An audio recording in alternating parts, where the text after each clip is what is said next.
Body വളരെ വീക്കാണ്. General ഹോസ്പിറ്റലിൽ admit ചെയ്യാൻ ഞാൻ സൂപ്പറിനോട് പറയാം.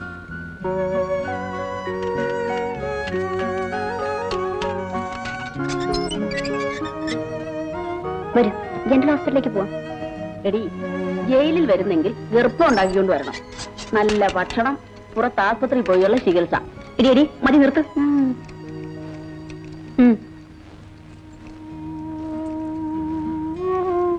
എടി, നമ്മൾ ഓരോ ഗർഭം ഉണ്ടാക്കിക്കൊണ്ട് വന്നിരുന്നെങ്കിൽ നമുക്കും പുറത്തു പോയി ചുറ്റിക്കറങ്ങാമായിരുന്നു. അത് നേരത്തെ ആലോചിക്കണമായിരുന്നു.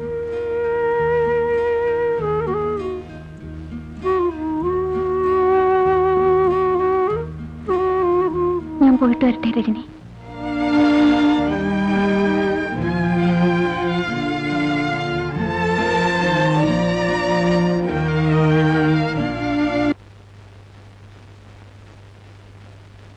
ഈ ക്യാപ്സൂൾസും ടോണിക്കും കഴിക്കണം.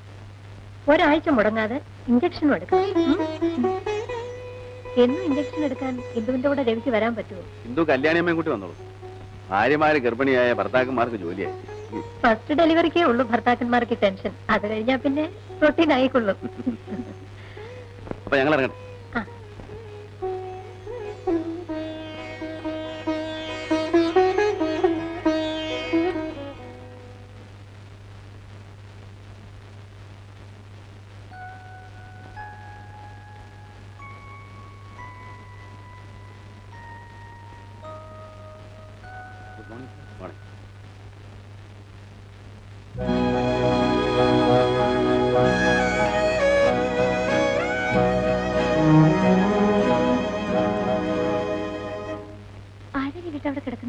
നീ എപ്പോഴും പറയാറില്ലേ ആ പാട്ടുകാർ ശ്രീദേവി ജയിലിൽ നിന്ന് എന്തെങ്കിലും ട്രീറ്റ്മെന്റ് കൊണ്ടുവന്നായിരിക്കും.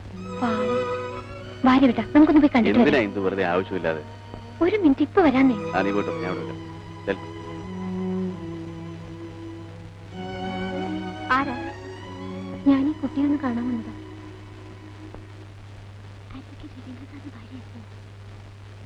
ശ്രീദേവി, ദേവിനെ ആരെ കാണാൻ വന്നിരിക്കുന്നു?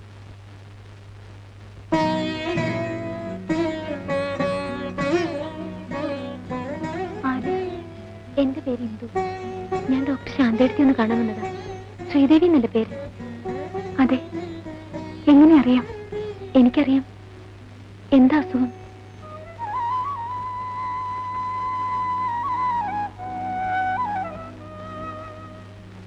നമുക്ക് രണ്ടുപേർക്കും ഒരേ അസുഖമാണല്ലോ. ഇതെത്രയും മാസം? 7. എനിക്ക് 5-ാം മാസം. ഞാൻ പോട്ടെ ശ്രീദേവി.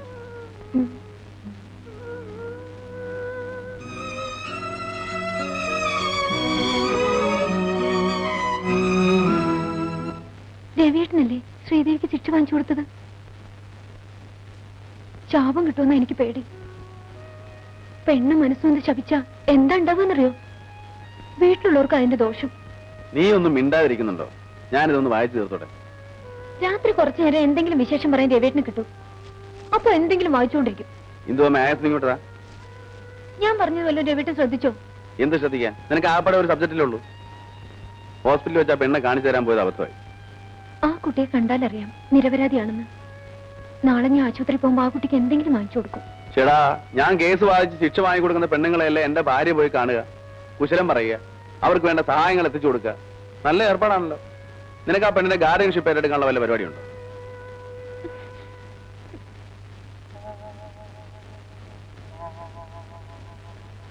നീ ഇങ്ങനൊരു പഞ്ചഭാവമായിപ്പോയല്ലോ. വെറുതെ ആവശ്യമില്ലാത്ത കാര്യങ്ങളൊക്കെ ചിന്തിച്ച് ടെൻഷൻ ഉണ്ടാക്കിയല്ലേ അതിന്റെ ക്ഷീണം ഉണ്ടാവുന്ന നമ്മുടെ മണിക്കൂട്ടനാ.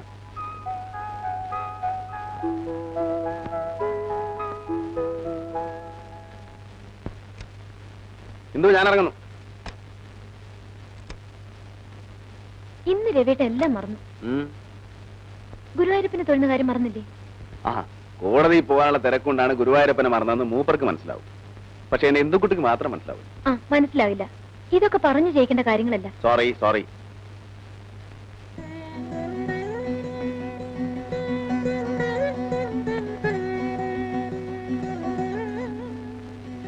ഇന്ന് നേരത്തെ വരില്ല രവിയേട്ട? എന്താ വിശേഷം വല്ലതും ഉണ്ടോ? വിശേഷം വല്ലതുണ്ടെങ്കിൽ മാത്രമേ നേരത്തെ വരുള്ളൂന്നുണ്ടോ? അല്ല, മുത്തശ്ശിയുടെ പിറന്നാളാണെന്നും മുത്തശ്ശന്റെ ശ്രാദ്ധമാണെന്നും ഒക്കെ ഇടയ്ക്കൊക്കെ ഇന്ദുക്കുട്ടി പറയാറില്ലേ? അതുപോലെ വല്ലതുമാണെന്ന് അറിയാൻ ചോദിച്ചത്. അതൊന്നുമല്ല. വൈകിട്ട് നമുക്കൊന്നിച്ച് അമ്പലത്തിലൊന്ന് പോണം. എന്താ എന്താ പ്രത്യേകിച്ച്? അതൊക്കെ വൈകുന്നേരം വന്നിട്ട് പറയാം. ഓ, സസ്പെൻസ് ആണല്ലേ.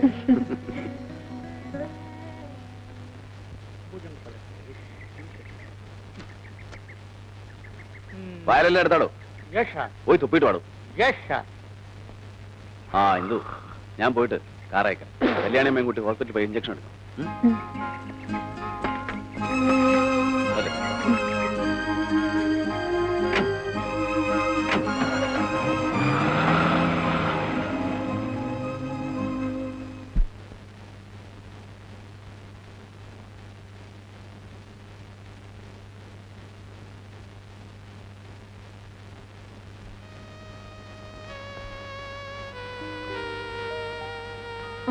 കല്യാണിമേ, ശാന്തടുത്തി മുറിയിലുണ്ടോ നോക്കിയേ, ഞാനിപ്പോ വരാം.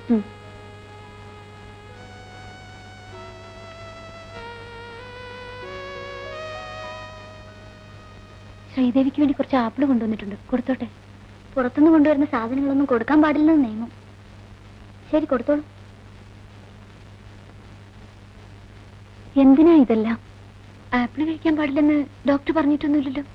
ആരാണെന്ന് എനിക്ക് മനസ്സിലായില്ല. എന്നോട് ഇത്രയും സ്നേഹം കാണിക്കാൻ നിങ്ങളുടെ സഹോദരിയാണെന്ന് കരുതിയാൽ മതി. ഞാനിവിടെ സാധാരണ കിടക്കുന്ന ഒരു രോഗിയെ പോലെയല്ല. 7 വർഷം ജയിൽ ശിക്ഷയ്ക്ക് വിധിക്കപ്പെട്ട തടവുകാരിയാണ്. എല്ലാം എനിക്കറിയാം.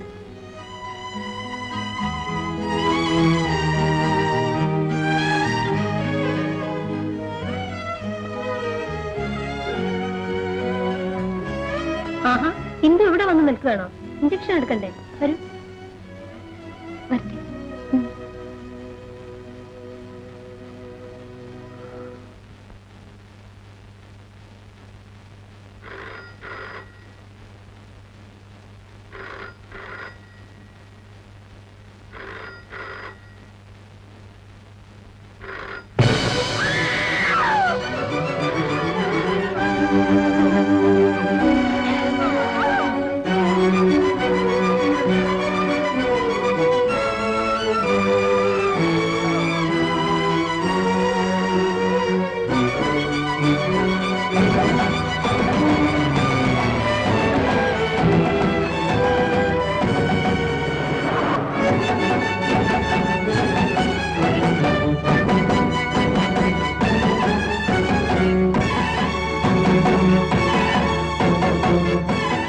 ചേച്ചി, എന്റെ ഇന്ദു എന്തു പറ്റി? പറയൂ ചേച്ചി.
ഇന്ന് രവിയേട്ട എല്ലാം മറന്നു. ഗുരുവായൂരപ്പനെ തൊഴുന്ന കാര്യം മറന്നില്ലേ? കോടതിയിൽ പോകാനുള്ള തിരക്കുകൊണ്ടാണ് ഗുരുവായൂരപ്പനെ മറന്നതെന്ന് മൂപ്പർക്ക് മനസ്സിലാവും. പക്ഷെ എന്റെ എന്തുകുട്ടിക്ക് മാത്രം മനസ്സിലാവില്ല. മനസ്സിലാവില്ല. ഇതൊക്കെ പറഞ്ഞു ജയിക്കേണ്ട കാര്യങ്ങളല്ല.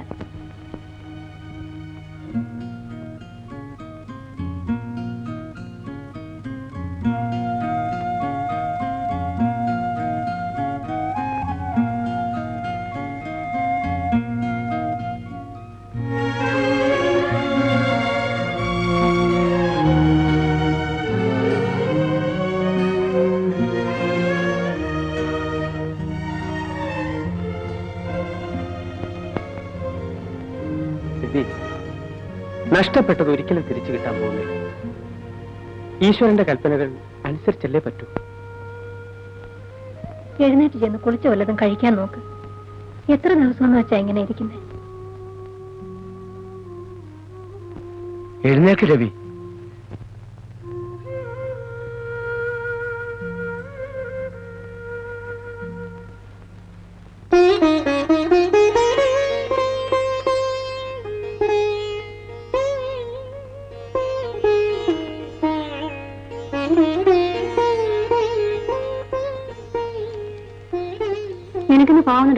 വേഗം റെഡിയാവും.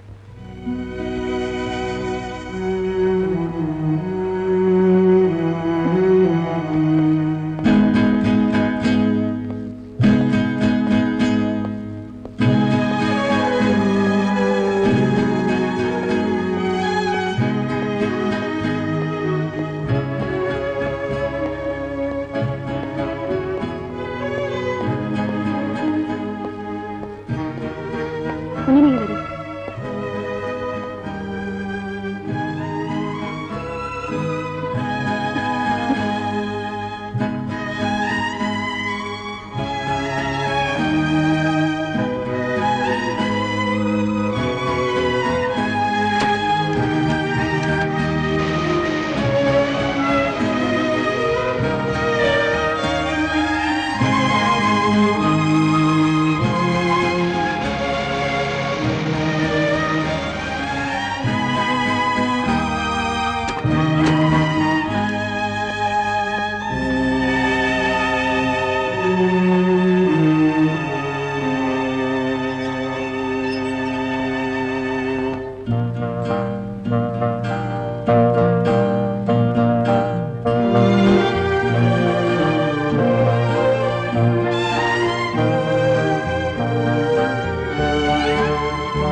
ശ്രീദേവി മടങ്ങി വരുമ്പോ ചിലപ്പോ ഞാൻ ഉണ്ടാവില്ല. സെപ്റ്റംബർ 15-ാം തീയതി വ്യാഴാഴ്ച രാവിലെ എന്റെ കഴുത്തിൽ ഒരു നിമിഷം കൊണ്ടുള്ള സുഖകരമായ മരണം.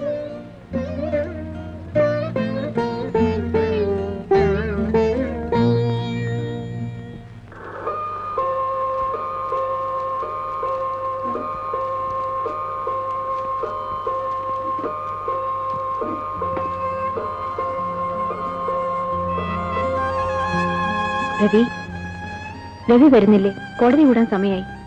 ഞാനിന്ന് ലീവാണ്. എന്താ രവി ഇത് ഇങ്ങനെ അപ്സെറ്റ് ആയാലോ? എല്ലാം ഫേറ്റാണ്. നമ്മൾ അഡ്വക്കേറ്റന്മാർ സെന്റിമെന്റ്സ് ഒന്നും ഇല്ലാത്തവരാണെന്ന് പലരും പറയുന്നത് കേൾക്കാം. എല്ലാം ഇനി ഓർമ്മകളിലേ സൂക്ഷിക്കാനാവും.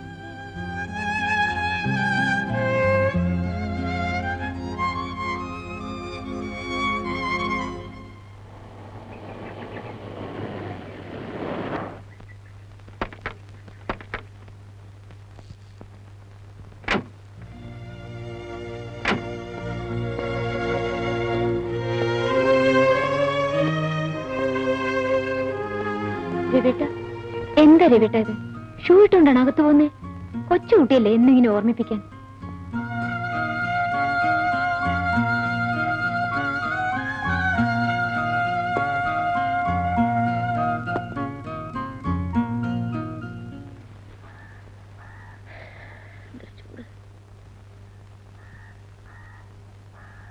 കൊച്ചിനെ വെച്ചോണ്ട് സുഖമായിട്ടിരിക്കുന്നുണ്ടോ? എടി പെണ്ണെ, നീ കൊച്ചിനെ വെച്ചിട്ട് പണിയൊന്നും എടുക്കണ്ടേ? കൊച്ചിനെ എവിടെ കിടത്തിട്ട് ഒന്ന് ജോലി എടുക്കും. കുഞ്ഞുങ്ങളായ കരയൊക്കെ ചെയ്യും. നീ ആദ്യമായിട്ട് പ്രസവിച്ചത് കൊണ്ടാ. 2-3 ആകുമ്പോ ഒക്കെ ശരിയായിക്കോളും. ചെല്ലേ, ഇല്ലെങ്കിൽ വാർഡൻ ഞങ്ങളെയാ ചീത്ത പറയുന്നത് അല്ലേടി? ആ ചെല്ലു വേണ്ടേ? നീ വാങ്ങിച്ചിരിക്കുന്നു.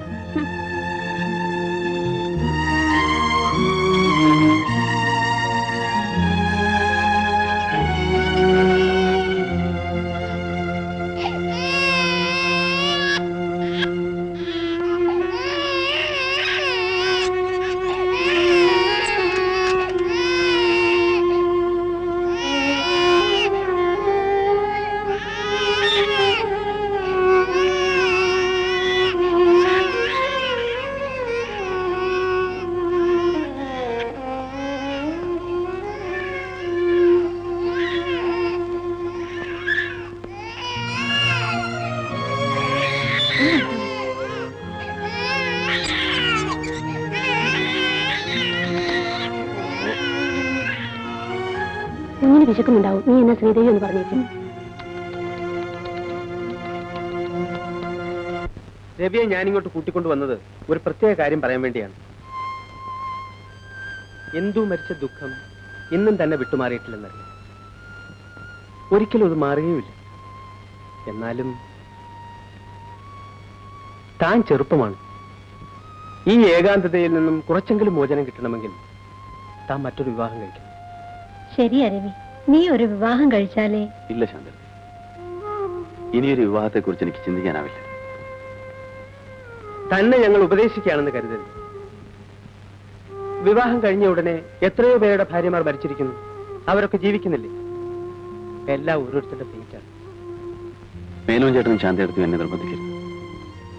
എന്റെ ഇന്ദുവിന്റെ സ്ഥാനത്ത് വേറൊരു പെൺകുട്ടിയെ ഇല്ല, എനിക്കതിന് കഴിയില്ല.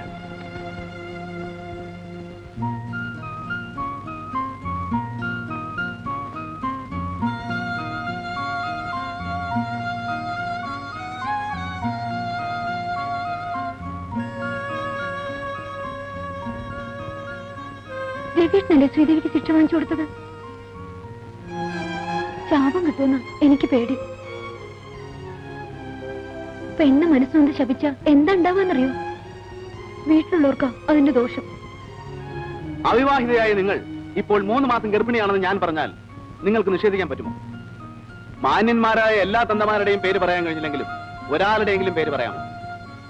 പിതാവ് ആരാണെന്നറിയാത്ത ഒരു കുഞ്ഞിനെ ഗർഭത്തിൽ ചുമന്നുകൊണ്ട് നടക്കുന്ന ഈ സ്ത്രീയെ എങ്ങനെ നല്ലവളെന്ന് വിശ്വസിക്കാൻ കഴിയും? ഈ നഗ്നമായ സത്യം ഒന്നുകൊണ്ട് തന്നെ കലയുടെ മറവിൽ വ്യഭിചാരം നടത്തിയിരുന്ന ഒരു സ്ത്രീയാണ് പ്രതി എന്നത് സ്പഷ്ടമാണ്.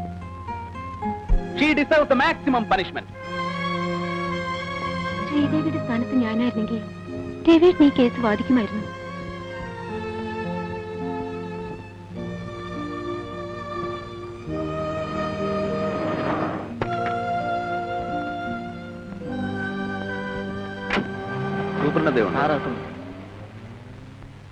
ഹലോ, താനെന്താടോ പതിവില്ലാതെ ഇങ്ങോട്ടൊക്കെ?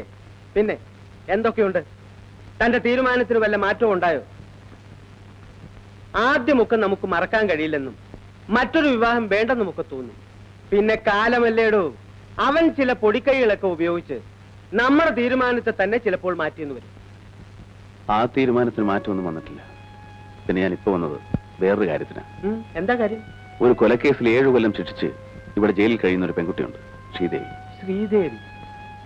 ഓ, മനസ്സിലായി. അവളിപ്പോ പെൺകുട്ടിയൊന്നുമല്ല, ഒരു കുഞ്ഞിന്റെ അമ്മയാണ്.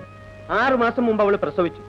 ഞങ്ങൾക്ക് കുറ്റവാളികളെ മാത്രം നോക്കിയാൽ പോരല്ലോ, അവർക്ക് ജനിക്കുന്ന കുഞ്ഞുങ്ങളെയും കൂടി നോക്കണം. എന്താ പ്രത്യേകിച്ച്? എനിക്ക് അവരെ ഒന്ന് കാണണം. എന്താ അപ്പീൽ പോകാൻ വല്ല പരിപാടിയുണ്ടോ? അതിന് ഞാൻ പബ്ലിക് പ്രോസിക്യൂട്ടറല്ലേ. പിന്നെന്താണാവോ? ഇന്ദുവും ശ്രീദേവിയും തമ്മിൽ പരിചയക്കാരായിരുന്നു. എനിക്ക് അവരെ ഒന്ന് കണ്ടാക്കൊള്ളാമെന്നുണ്ട്. അതിനെന്താ, കാണാമല്ലോ. വരൂ.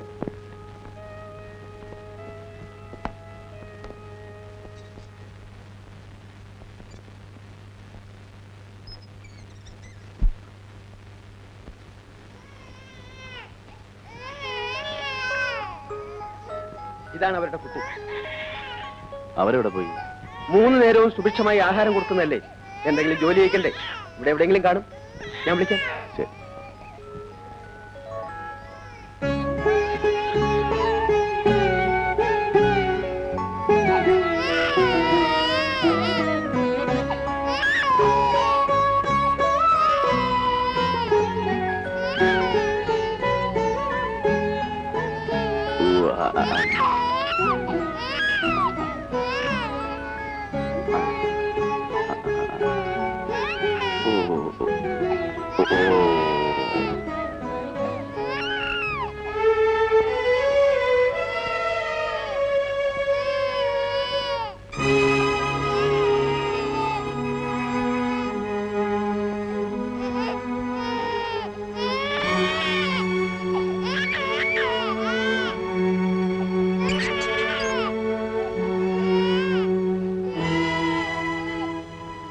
സാറെന്തിനാ എന്നെ വിളിപ്പിച്ചത്? ശ്രീദേവിക്ക് മനസ്സിലായില്ലേ? മനസ്സിലായി. എന്തിനാ എന്നെ കാണുമെന്ന് പറഞ്ഞത്? ഞാൻ സൂപ്രണ്ട് മേനോനൊന്ന് കാണാൻ വന്നതാ. അപ്പോ ശ്രീദേവിയെ കൂടെ ഒന്ന് കണ്ടിട്ട് പോവാന്ന് കരുതി. അത്രയ്ക്കുള്ളൊരു ബന്ധമൊന്നും നമ്മൾ തമ്മിലില്ലല്ലോ. പിന്നെ വെറും ഒരു നേരം പോക്ക് അല്ലേ? അല്ല, എന്റെ ഭാര്യ ഇന്ദുവിന് ശ്രീദേവി വലിയ ഇഷ്ടമായിരുന്നു. ശ്രീദേവി ഹോസ്പിറ്റലിൽ കിടക്കുമ്പോൾ കാണാൻ വരാറുള്ള ഒരു ഇന്ദുവിന് ഓർമ്മയില്ലേ?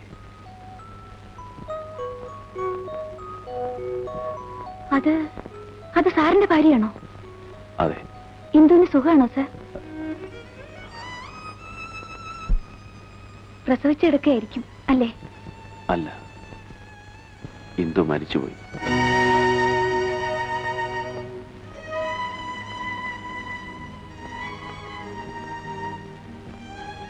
എന്താണോ സംസാരിച്ചു കഴിഞ്ഞോ? പോകാം. ആ കുട്ടിയെ അവിടെ കെട്ടിയിട്ട് പോയി ജോലി ചെയ്തു.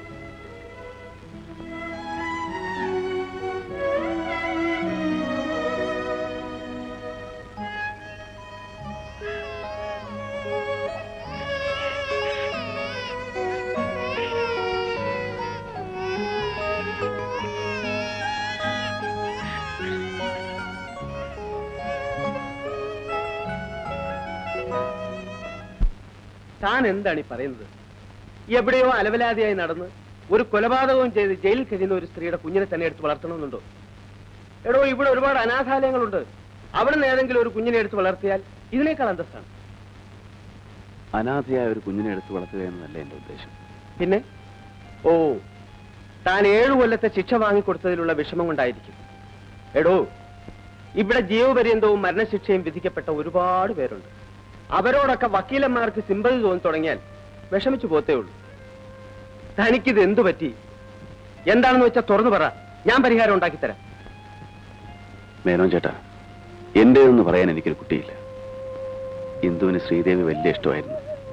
ശ്രീദേവിയുടെ കേസ് നടക്കുമ്പോൾ എങ്ങനെയെങ്കിലും അവളെ രക്ഷിക്കണമെന്ന് ഇന്ദു എന്നോട് പറയാറുണ്ടായിരുന്നു. അന്ന് ഞാനത് ചെയ്തില്ല. ഇന്ന് ആ സ്ത്രീയുടെ കുഞ്ഞ് ജയിലിൽ കിടന്ന് നരയിക്കുന്നത് കാണുമ്പോൾ അതിനോടൊരല്പം കരുണ കാണിക്കുന്നത് തെറ്റാണെന്നാണോ മേനോൻ ചേട്ടൻ പറയുന്നത്?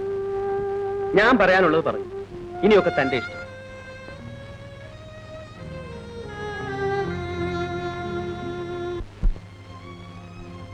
വേണ്ട സർ,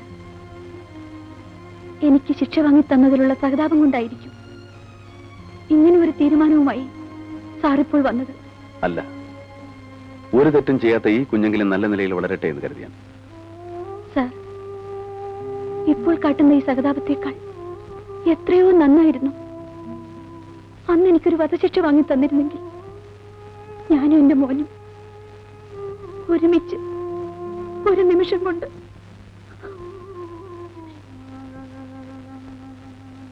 ശ്രീദേവി, കഴിഞ്ഞതെല്ലാം കഴിഞ്ഞു. അറിഞ്ഞോ അറിയാതെയോ ശ്രീദേവിയുടെ ജീവിതത്തിൽ ഒരു തെറ്റ് പറ്റി.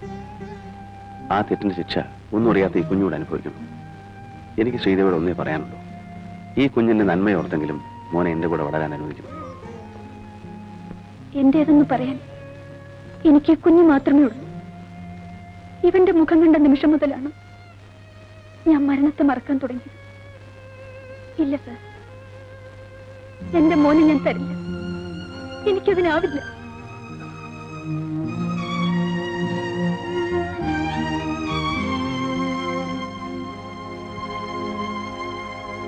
രവി, എന്താണ് ഈ പറയുന്നത്? ഒരു കുഞ്ഞിനെ എടുത്ത് വളർത്തുക എന്നത് അത്ര വലിയ തെറ്റാണോ? എനിക്ക് അതാണ് മനസ്സിലാകുന്നത്. കുഞ്ഞിനെ എടുത്ത് വളർത്തുന്നത് മനുഷ്യത്വമാണെന്ന് ഞാൻ പറയും, തെറ്റാണെന്ന് പറയുന്നില്ല. എന്നാൽ കൊലക്കുറ്റത്തിന് ശിക്ഷിക്കപ്പെട്ട് ജയിലിൽ കഴിയുന്ന ഒരു സ്ത്രീയുടെ കുഞ്ഞിനെ എടുത്ത് വളർത്താൻ മാത്രം രവിയും ആ സ്ത്രീയും തമ്മിലുള്ള ബന്ധം എന്താണ്? ഒരു ബന്ധവുമില്ല. ശശികലയ്ക്ക് അറിയാമോ, ശ്രീദേവിയുടെ കേസ് നടക്കുന്ന ദിവസങ്ങളിലൊക്കെ ഞാൻ വീട്ടിൽ കയറി ചെല്ലുമ്പോൾ ഇന്ദു ആദ്യം ചോദിക്കുന്നത് ശ്രീദേവിയെ കുറിച്ചായിരുന്നു. ശ്രീദേവിയെ ശിക്ഷിച്ചു എന്നറിഞ്ഞപ്പോൾ നമ്മുടെ പ്രൊഫഷനെ കുറിച്ച് അറിയാനിട്ടാണെങ്കിൽ കൂടി അന്ന് അവളെന്നെ ഒരുപാട് കുറ്റപ്പെടുത്തി. എന്റെ ഇന്ദു ജീവിച്ചിരുന്നപ്പോൾ ആ കുറ്റപ്പെടുത്തലിലൊന്നും ഞാൻ കാര്യമായിട്ടെടുത്തില്ല. പക്ഷേ ഇന്ന് അതേക്കുറിച്ച് ഓർക്കുമ്പോൾ കൂടുതലൊന്നും എന്നോട് ചോദിക്കരുത്. ശ്രീദേവിയുടെ അഡ്വക്കേറ്റ് എന്ന നിലയിൽ ശശികല പറഞ്ഞാൽ ശ്രീദേവി സമ്മതിച്ചേക്കും. അത് ചെയ്യാൻ കഴിയുമെന്ന് മാത്രമാണ് എനിക്കറിയേണ്ടത്. ഞാൻ പറഞ്ഞു നോക്കാം. ഇല്ല, എന്റെ കുഞ്ഞിനെ ഞാൻ ആർക്കും കൊടുക്കില്ല. എനിക്ക് എന്റെ കുഞ്ഞിനെ കാണാതെ കഴിയാൻ പറ്റില്ല. കുഞ്ഞുമായി ഇവിടെ എത്ര നാൾ കഴിയാമെന്നാണ് ശ്രീദേവിയുടെ വിചാരം? കുഞ്ഞിന് 1 വയസ്സ് തികയുന്നത് വരെ മാത്രമേ ഇവിടെ താമസിക്കാൻ പാടുള്ളൂ എന്നാണ് നിയമം. 1 വർഷം തികഞ്ഞാൽ കുഞ്ഞിനെ നിയമപ്രകാരം ഏതെങ്കിലും ഒരു അനാഥാലയത്തിലേക്ക് മാറ്റും. 1 വയസ്സാകുമ്പോൾ ശ്രീദേവി തന്റെ അമ്മയാണെന്ന് കുഞ്ഞിന് മനസ്സിലാകാനും തുടങ്ങും. അപ്പോഴുള്ള അകൽച്ചയേക്കാൾ നല്ലത് ഇപ്പോഴേ.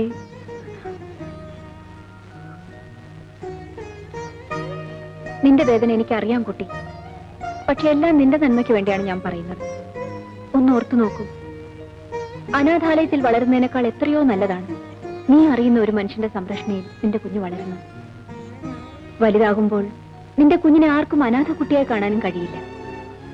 അഡ്വക്കേറ്റ് രവി ഇങ്ങനെ ഒരു തീരുമാനം എടുത്തത് നിന്റെ ഭാഗ്യത്തിനാണ്. ഭാര്യയും കുഞ്ഞും മരിച്ച ദുഃഖത്തിലാണ് ആ മനുഷ്യനിപ്പോൾ. നീ കുഞ്ഞിനെ അദ്ദേഹത്തെ ഏൽപ്പിച്ചാൽ ഇന്ന് രവി അനുഭവിക്കുന്ന ദുഃഖത്തിന് അല്പമെങ്കിലും ആശ്വാസം കിട്ടും. ശ്രീദേവി, നിന്റെ കുഞ്ഞിനെ രവി സ്വന്തം കുഞ്ഞായി വളർത്തുമെന്ന് എനിക്ക് ഉറപ്പുണ്ട്.